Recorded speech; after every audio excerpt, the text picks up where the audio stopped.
Hermanos, en esta mañana vamos a hablar un tema relacionado un poco con Cristología, ya cerrando el año, y vamos a hablar un poco acerca de la preexistencia y la encarnación de nuestro Señor Jesucristo.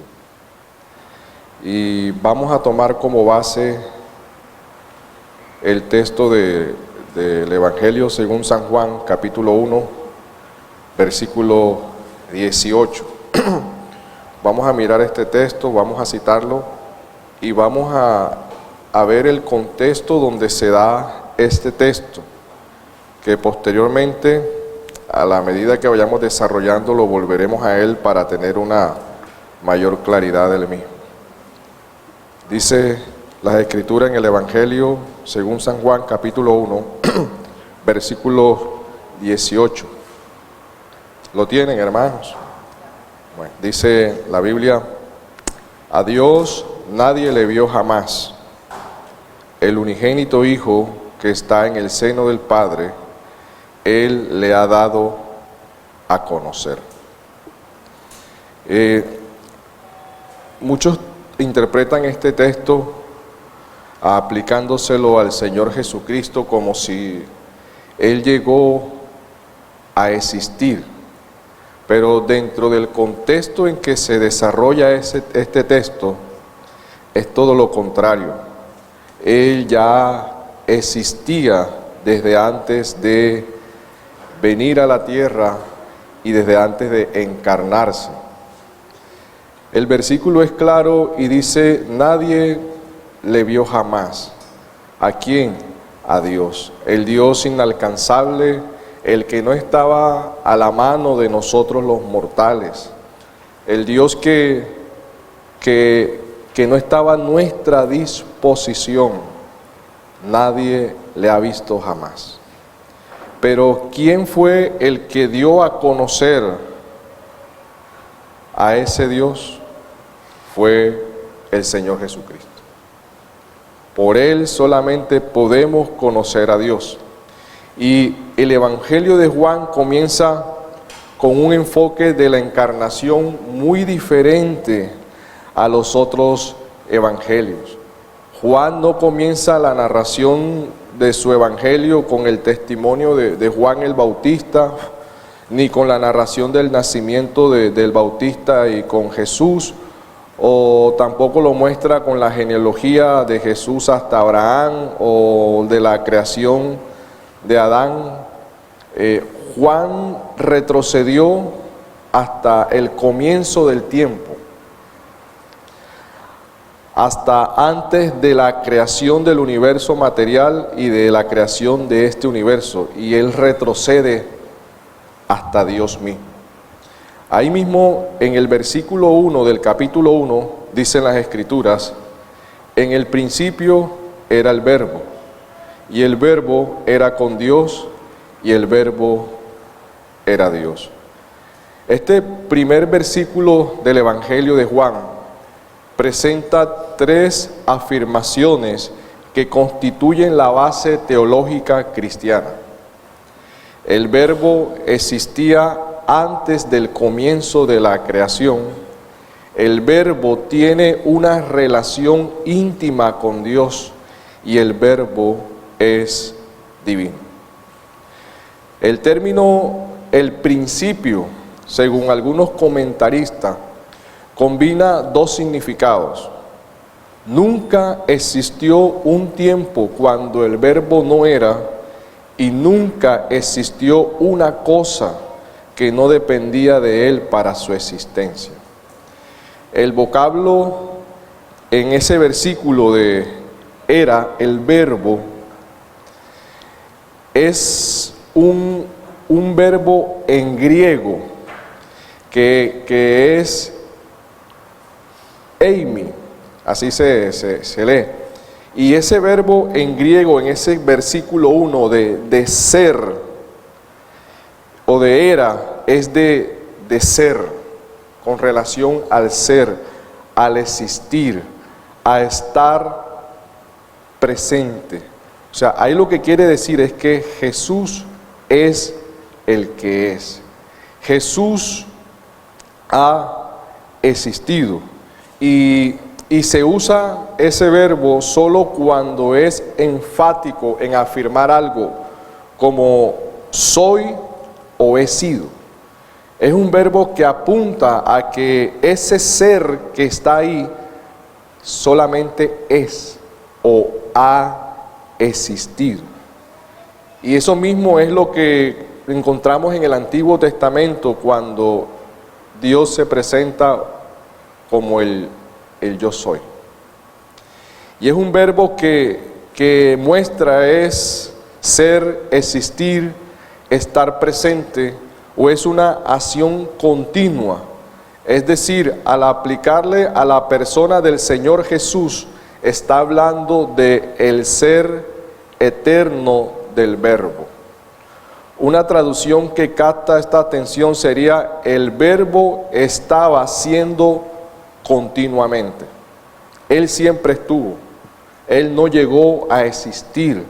El apóstol Juan está aclarando enfáticamente que el verbo era antes de la creación y por ende el verbo no fue creado. Y ese era, en ese versículo 1, en el principio era el verbo, habla con relación a esa preexistencia de él, y así nos lo deja ver la Escritura en ese vocablo de ese verbo. Pero hay que entender algo. Por eso, cuando uno mira el versículo 15, ahí mismo, dice el Bautista, porque era primero que yo. O sea, antes que Juan el Bautista fue el Señor Jesús. Y el 9 dice: aquella luz verdadera que alumbra a todos los hombres, venía a este mundo. Esa luz vino al mundo. El 4 dice que en él estaba la vida. Si usted lo mira, dice: en él estaba la vida, y la vida era la luz de los hombres. Si en él estaba la vida no llegó a existir. Porque si llegó a existir la vida, entonces no era la vida. Pero las Escrituras dicen que en él estaba la vida. Y el mismo apóstol Juan, él describe que en su primera carta, en 1:2, dice: porque la vida fue manifestada y la hemos visto, y testificamos y os anunciamos la vida eterna, la cual estaba con el Padre y se nos manifestó. En pocas palabras, Jesús es la vida misma. Y Juan hace siempre esa distinción entre el Padre y el Hijo.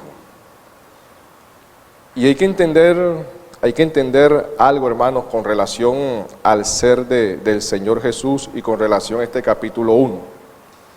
En el griego hay una palabra que encontramos en muchos pasajes de la Biblia con relación al ser del Señor Jesús. En este caso, la palabra que encontramos en el versículo 1 es con relación al ser de no llegar a existir, sino que Él ya existía. Y esa la vemos en el versículo 1.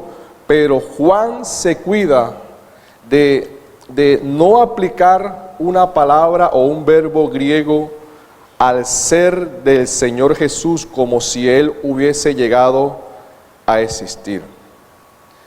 Y esa otra palabra griega que se usa con relación a hechos, a ser, a sucesos, a llegó a existir o llegó a suceder, es una palabra que se lee como ginomai. Y ginomai significa convertirse, llegar a existir, comenzar a ser, suceder, eventos, ser hecho, terminado o hacerse. Esa palabra no se aplica al ser del Señor Jesucristo como está en el versículo 1, capítulo 1 de Primera de Juan. El mismo apóstol Juan se cuida de utilizar esa palabra con relación al ser del Señor. Él lo muestra y usa una palabra como ya Cristo preexistiendo con el Padre. Pero en ese capítulo sí encontramos esta palabra de ginomai con relación a las cosas que sí llegaron a ser, o haceres que sí llegaron a ser creados, que llegaron a existir, que comenzaron a hacer, a suceder, a eventos, a hechos que fueron terminados. Y un ejemplo, ustedes se acuerdan cuando el Señor se le aparece a Nicodemo y le dice, bueno, Nicodemo, te es necesario nacer del agua y del Espíritu. Y Nicodemo le dice, ¿cómo puede hacerse esto? Ese cómo puede hacerse es ginomai. O sea, ¿cómo puede suceder esto? ¿Cómo puede un hombre siendo viejo entrar en el vientre de su madre y volver a nacer? Esa palabra la está aplicando Juan ahí con relación al ser que puede ser creado. Y Nicodemo le respondió al Señor, ¿cómo pueden suceder estas cosas? ¿O cómo pueden ser estas cosas? Ahí la palabra es ginomai. Un ejemplo, el versículo 14 de Juan, ahí donde estamos, miremoslo un momentico. Dice que el verbo fue hecho carne. Pero Juan, versículo 1, dice que en el principio era el verbo. Ese era con relación al ser del Señor es muy diferente al del 14 cuando dice que fue hecho. El primero era con relación a ¿qué?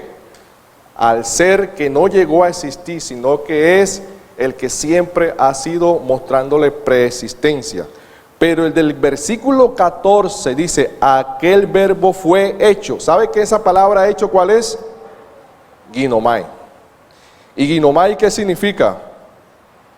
Llegó a existir, comenzó a ser, comenzó a suceder. Ahora, aquel verbo fue hecho carne. Y la palabra de Dios se hizo ginomai, o sea, se hizo carne en algunas traducciones. O sea, llegó a existir en carne. El verbo llegó a existir en carne. O sea, tuvo un comienzo, algo que no tenía. ¿Y qué era lo que no tenía? Carne, un cuerpo humano. Y aquí hay la distinción con relación al ser de Jesús preexistente y a la carne y al cuerpo de Jesús que sí llegó a existir en un momento determinado. Por lo cual, entrando en el mundo, dice, sacrificio y ofrenda que hiciste, mas me preparaste cuerpo. Y ese cuerpo sí llegó a existir en el tiempo.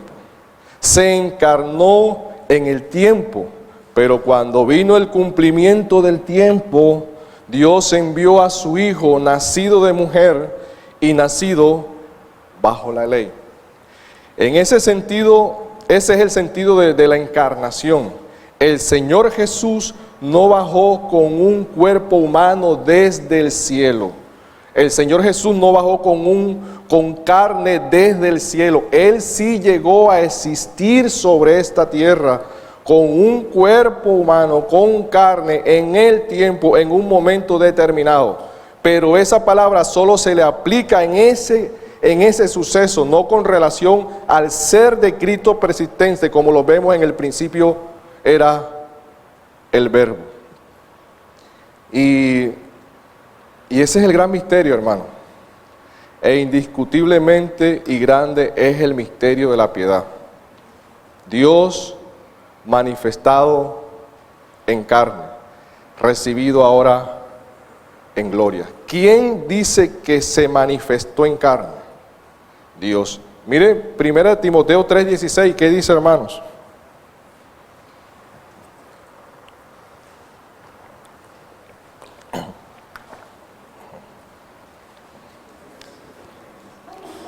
Dice, e indiscutiblemente grande es el misterio de la piedad. Dios manifestado en carne. ¿Quién se manifestó en carne? Dios. Y tenga eso allí en la mente. Por eso podemos ver pasajes que pueden hablar claramente de la preexistencia de Jesús. Desde partiendo, y Juan parte desde el versículo 1, capítulo 1. Y nosotros podemos ver pasajes que hablan de la preexistencia de Jesús cuando dice, ahora pues, Padre, glorifícame al lado tuyo. O sea, el seno del Padre haciendo referencia en eso, y ahora vamos a entrar a explicar qué es eso. Con aquella gloria que tuve contigo antes que el mundo fuese.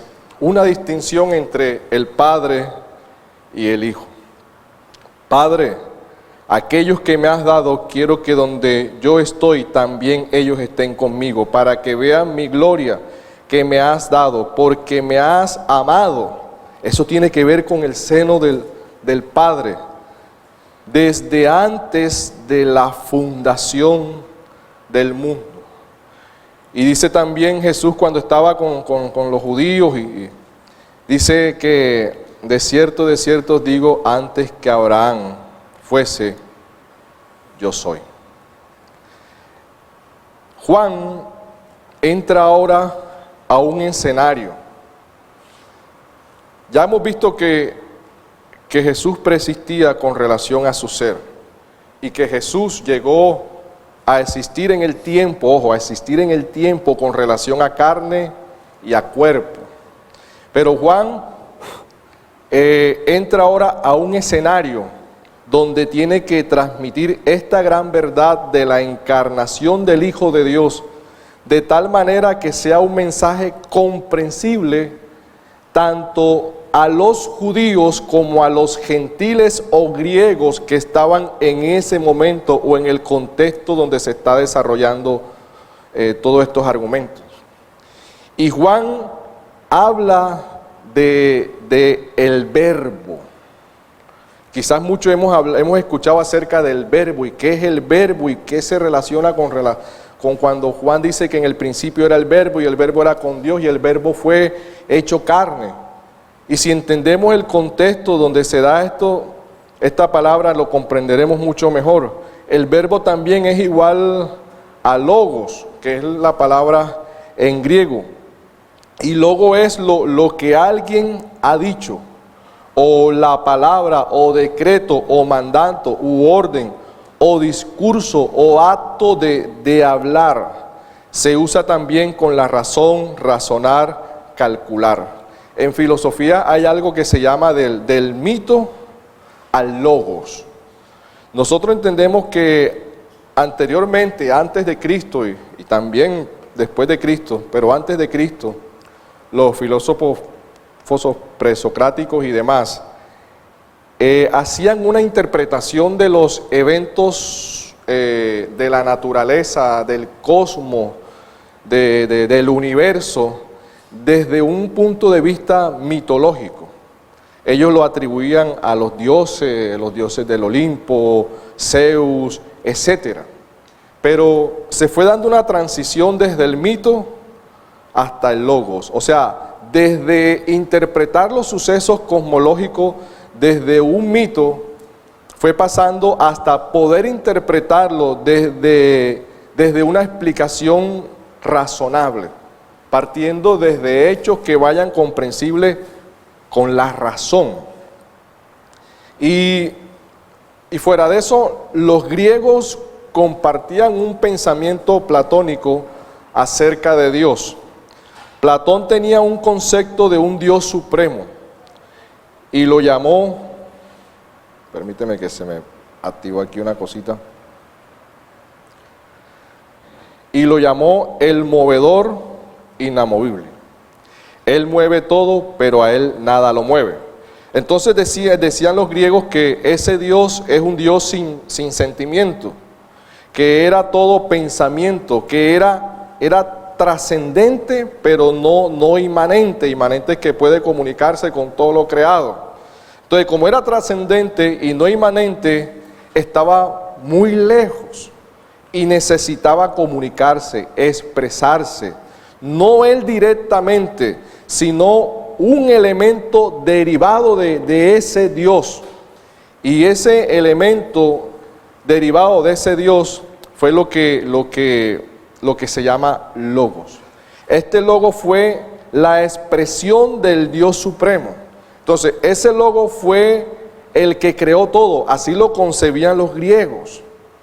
Ese Logos fue el que creó todo, algo así como un Dios inferior o un semidios que llevaba a cabo la misión de ese Dios Supremo.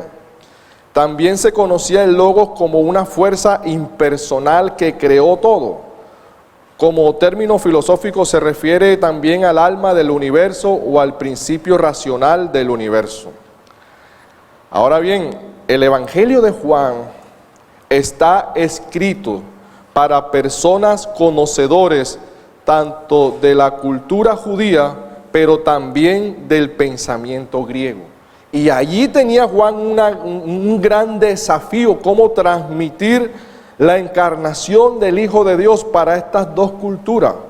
Juan, sabiendo el significado de este vocablo para ambas culturas, se refirió a Cristo como el Logos y lo describe de la siguiente manera. Miren, ahí mismo en el versículo 3 que dice, ¿cómo dice? Juan 1:3 dice, todas las cosas por Él fueron hechas. Todas las cosas por Él fueron hechas. Y sin Él nada de lo que ha sido hecho fue hecho. Pero el pensamiento griego, el logo, era el que había hecho o creado. Pero Juan está diciendo, todas las cosas por Él fueron hechas. Entonces, este logo para el griego había creado el universo o todo lo que existía. Un Dios inferior, una fuerza impersonal pero inteligente. El orden del universo, de la creación, fue de forma razonable, pensada. Esto concebían los griegos. Y para los judíos no tenían problema con el concepto del verbo o el logo o la palabra. Ellos sabían, los judíos sabían que el universo, que todo lo creado había sido hecho por el logos o por el verbo o por la palabra. Pero ese logos o palabra o verbo era la palabra de Dios o Dios por medio de su palabra. Un ejemplo, cuando nosotros leemos Juan 33:6 dice, por la palabra de Dios fueron hechos los cielos y la tierra.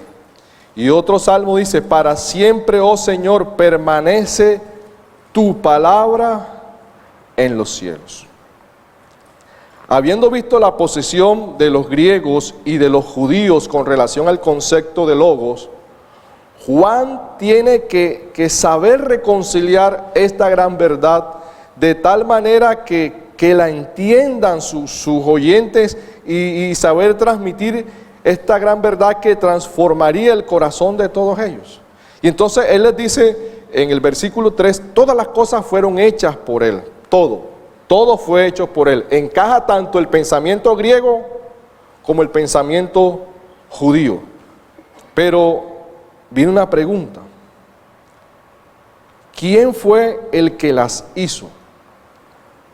¿O el logos de los griegos o la palabra del Dios de los judíos?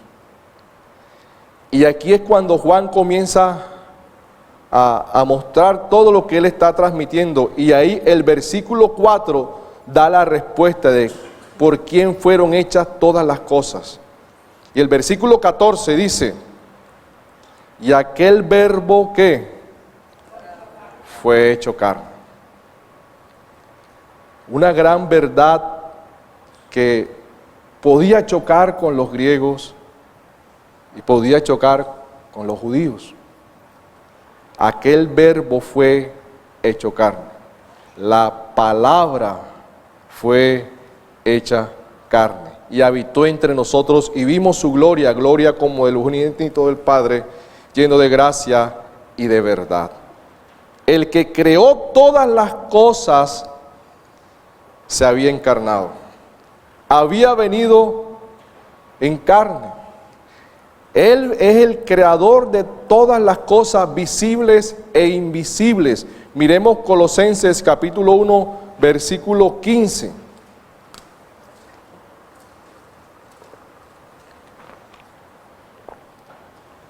Dice, Él es la imagen del Dios invisible. La invisibilidad de Dios. Pero ahora no estamos en el tema. El primogénito de la creación. El 16 dice, porque en Él fueron creadas todas las cosas, las que hay en los cielos, las que hay en la tierra, visibles e invisibles, sean tronos, sean dominios, sean principados, sean potestades, todo fue creado por medio de Él y para Él. Y Él es antes de todas las cosas, y todas las cosas en Él subsisten. Los discípulos, los apóstoles del Señor entendieron esta gran verdad. Miren, Cristo es el creador.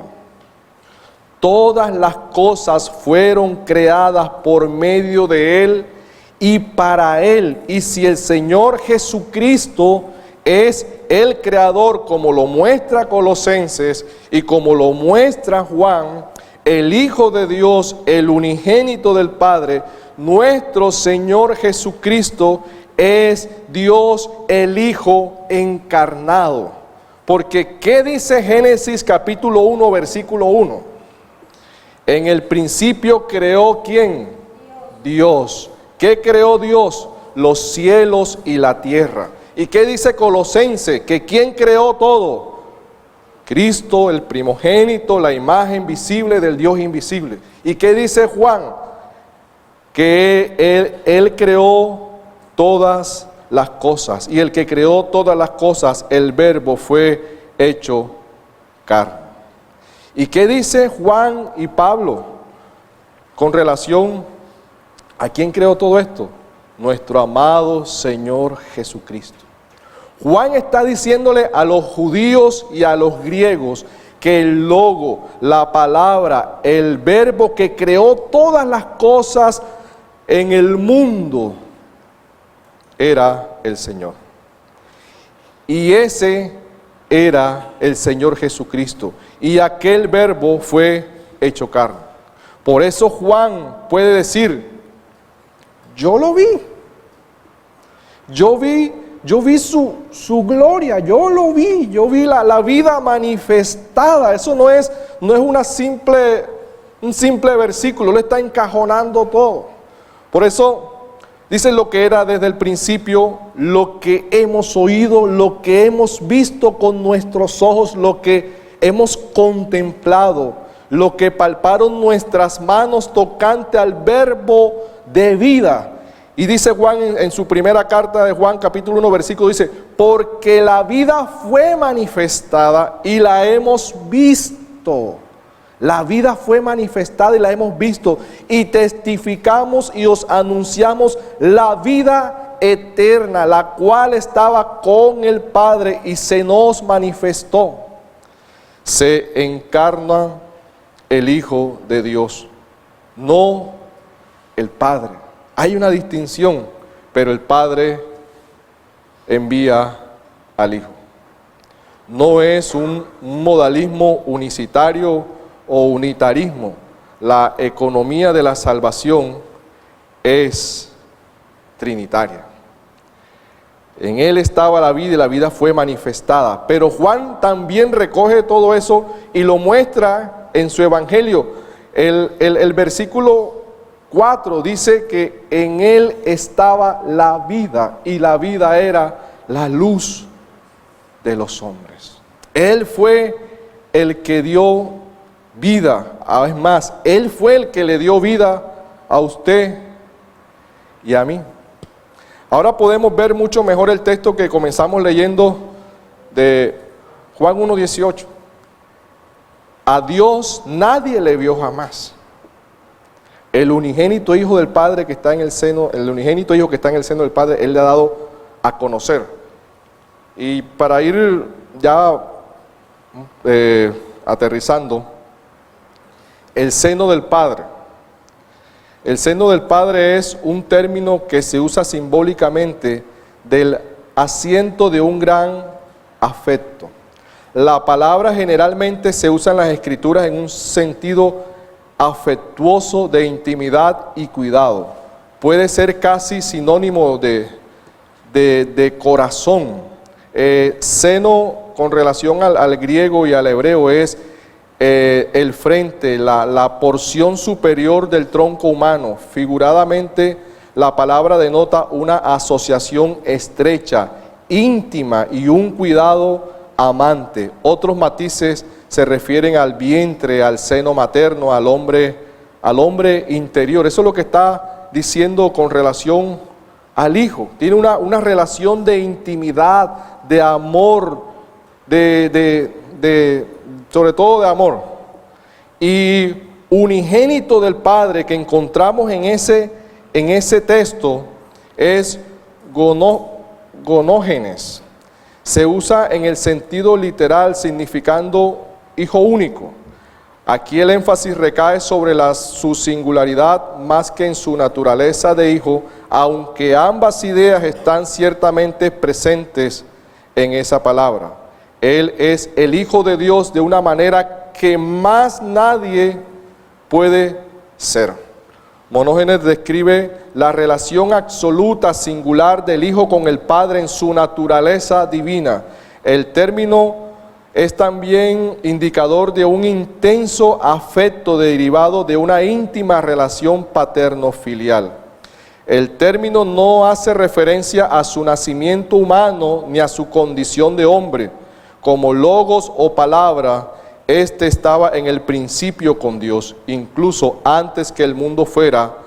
Ya entonces en su existencia prehumana era el Hijo unigénito, a quien el Padre envió al mundo.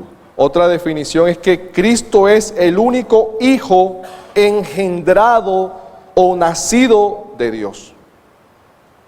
El único Hijo engendrado o nacido de Dios. Más nadie puede, ni usted ni yo. Eso fue algo que lo hizo Dios directamente con relación a su unigénito. Ojo, fue engendrado o nacido de Dios, no creado. Y ahí es cuando comienzan a torcerse en muchos con relación a la naturaleza del Hijo. Jesús fue creado, ¿no? Jesús fue engendrado, nacido de Dios, no creado. Ese es el sentido del unigénito. Es decir, Cristo salió de Dios y en el vientre de María se desarrolló como un hombre completo, como cualquiera de nosotros que fuimos formados en nuestra primogenitura. Es decir, Cristo fue engendrado por su Padre y no por algún hombre mortal. De modo que unigénico significa único, singular, especial, solo uno de una especie de raza o clase. Y ese es el sentido de unigénito. Ahora, el versículo dice, a Dios nadie le vio jamás. El unigénito Hijo que está en el seno del Padre, Él le ha dado a conocer. Nadie ha visto a Dios jamás. Pero ¿quién le dio a conocer? El Hijo. ¿Y de qué forma dio a conocer el Señor Jesucristo a Dios? ¿De qué forma? Si Él le dio a conocer. Y hemos visto dos, en su encarnación y en la creación. Miren, Romanos dice, porque lo que era de Dios, porque lo que de Dios se conoce, les es manifiesto, pues Dios se lo manifestó, porque las cosas invisibles de Él, su eterno poder y deidad, se hacen claramente visibles desde la creación del mundo, siendo entendidos por medio de las cosas hechas, de modo que no tienen excusa, pues habiendo conocido a Dios, no le glorificaron como a Dios. ¿Y cómo conocen ellos a Dios? Por medio de las cosas ¿qué? Creadas. ¿Y quién las creó? Dios. El Hijo. Él se lo manifestó, se los mostró. Miren, muchos creen que el Señor Jesús solo dio a conocer a Dios el Padre en el Nuevo Testamento o en la encarnación. Y hermano, y dejamos una gran verdad corta que nos muestra las Escrituras. Pero todo lo que sabemos de Dios es por el Señor Jesucristo, porque el Señor Jesucristo nos los ha dado a conocer. ¿Quién dio a conocer a Dios en el Edén? Ese texto de Juan no puede aplicarse solamente al Nuevo Testamento. Ese texto es la línea de toda la Biblia con relación a Dios, hermano. Y no podemos cogerlo y dejarlo solamente estático. Aquí está con relación al Verbo encarnado dentro del contexto de Juan, pero es ese hilo que va por toda la Biblia. ¿Quién nos viene mostrando a Dios? ¿Quién viene revelando a Dios? Entonces, ¿quién dio a conocer a Dios en el Edén? Si el pasaje que vimos, que Dios nadie le vio jamás, pero el Hijo que está en el seno del Padre le ha dado a conocer. ¿Quién dio a conocer a Dios en el Edén? El Señor Jesucristo. ¿Quién habla con Adán en el Génesis? Dios a través del Señor Jesús. El Señor Jesús es el que ha dado a conocer a Dios. Y vamos a ir terminando y reforzando esto. Miren, hay dos versículos, vamos a ver un solo versículo. Primera de Timoteo 6:16.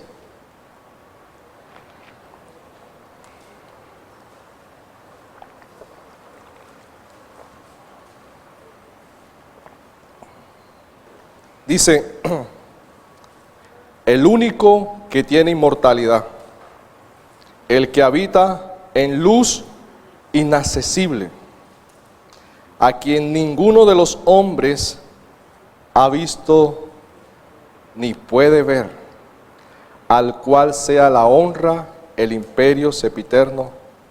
Amén. ¿Qué dice Juan en el 18 que leímos? A Dios nadie le vio jamás. ¿Qué dice Timoteo? Juan a Timoteo, a quien ninguno de los hombres ha visto ni puede ver. ¿Cuál de los hombres ha visto a Dios? ¿Cuál? Ninguno. Mire, les diré algo que sonará un poco raro para algunos. Muy raro. De pronto los que están familiarizados con estos temas teológicos, de pronto sí es más comprensible. Y de pronto se escandalizarán o no sé. Pero para muchos también será de gran meditación y de humildad de nuestros corazones ante el Dios Todopoderoso que tenemos y ante su santidad y ante la grandeza y lo serio que es Dios, el ser de Dios. Y es lo siguiente, hermanos, miren, Dios es tan santo, tan puro, tan santo, tan puro, que ni Adán en su estado de perfección pudo verlo. Dios es tan santo y tan puro que ni Adán en su estado de perfección pudo verlo, hermano. Eso debe de meditar en nuestros corazones. El Dios tan santo, tan puro, que ni Adán pudo verlo cara a cara, su rostro. La gente dice, no, que Dios bajaba y hablaba con Adán cara a cara y todo lo demás. Pero Él sí tenía comunión con Adán. Él sí hablaba con Adán. Pero el Señor es enfático en decir, ningún hombre lo ha visto. ¿Y Adán no era hombre? Era hombre. Él tenía comunión con Dios y su comunión era por medio del Hijo, pero jamás vio a Dios. Él vio su gloria, vio su poder, vio la creación, vio todo lo que había hecho. Pero dice que Dios venía y hablaba con él. Y el cara a cara puede ser de intimidad. Pero ningún hombre ha visto a Dios jamás. ¿Quién es la imagen visible del Dios invisible? Cristo. Y Cristo le dio a conocer tanto en la creación, en el Génesis, en el Antiguo Testamento y en el Nuevo Testamento, hermanos. Cristo es todo. Cristo es la máxima revelación de Dios. A Dios solo podemos conocerle por medio del Hijo. Solo por medio de Cristo podemos conocer a Dios. Y aquí es, para ir terminando, ¿qué es la verdad según las Escrituras? ¿Es algo o es alguien? ¿Qué es el Evangelio? ¿Un concepto de pensamientos o una persona? Juan 14:6 nos da la respuesta. Yo soy el camino y la verdad y la vida. Nadie llega al Padre sino por mí. La respuesta es que la verdad, el Evangelio, es una persona, es Cristo Jesús. Y esa persona hay que conocerla. Por eso es que fuera de Jesús no podemos conocer a Dios. Hermanos, yo no sé si en el cielo conoceremos al Padre. La Biblia dice que le veremos al Señor cara a cara, como Él es.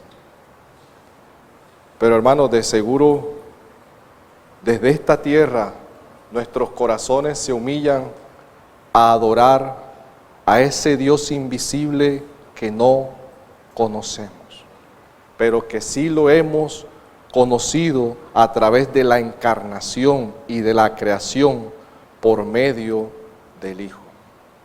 Por eso la economía de la salvación es trinitaria, hermanos. Es trinitaria. El Señor le dice en Juan, creo que es para terminar, Juan capítulo, de pronto el contexto no me ayuda mucho, pero sí me ayuda a mostrar, ya les digo para terminar, Juan capítulo 5, donde dice que nadie ha escuchado su voz ni visto su aspecto alguno. Si alguno lo encuentra, hermano, pueden. Aquí está, no, perdón. Juan 5 algo.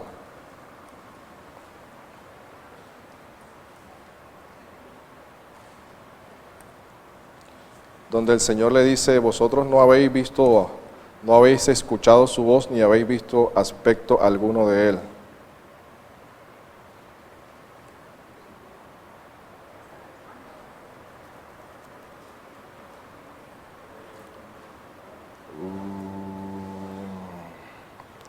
Hola.